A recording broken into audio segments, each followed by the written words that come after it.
Taiwan is not a real national security threat to China. So I'm going to go and say this.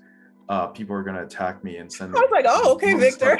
But look, a real national security threat is when something happens in your surrounding that actually will disrupt political and economic life in the country, right?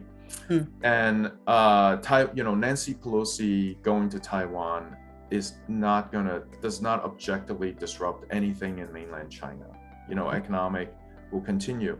The biggest real national security threat to China is if along the northern borders of China, which of course is like, 2,000 miles or I don't know how long it is, but thousands of miles border, if there's political instability along that border.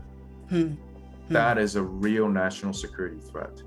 And this Shanghai Cooperative Organization arrangement has done a very fabulous job in maintaining stability along China's northern border, helped by Russia's ability to exert a lot of influence in Central Asian republics to maintain stability and also pro-Russia, pro-China leadership in these countries.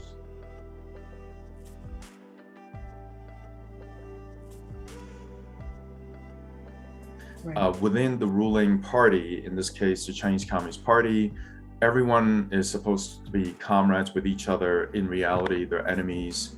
They're people who want to usurp the power of the dictator, but you really don't know who these people are. So for Mao, ultimately, he hit upon this, I would call more of an informational strategy than anything, of saying, okay, I don't know who's going to threaten me, so I'm just going to pick the people who I know can never threaten me to be senior officials in the regime. That way, I don't know if they hate me or love me or whatever. It doesn't really matter because they just don't have the capacity to threaten me. And the two types of officials that he replaced even his loyal followers with are either really weak and inexperienced officials who have never been in high politics. That's pretty intuitive, and we see even a little bit of this in the US, I guess. The other type of officials are people with highly compromised past. And in the Chinese Communist Party, people are a lot more vulnerable to this because, your historical eras, mistakes you made in the past, especially ideological ones, stay with you for life. And in this case, Mao picked a group of army generals who literally tried to split the party in the 1930s to run the military in order to check the power of Lin Biao, right before Lin Biao fell from power.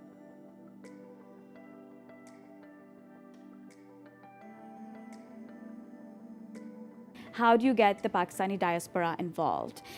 It's very hard to get people to vote, right?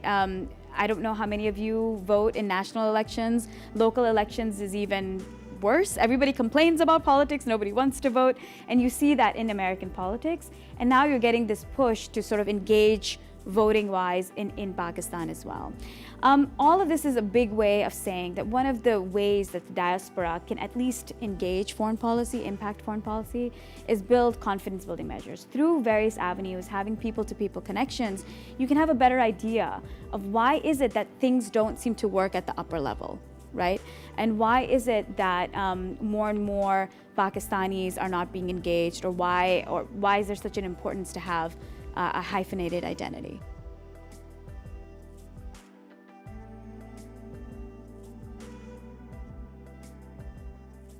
My point for this case is not party-based. I don't believe that which party is going to take credit out of this.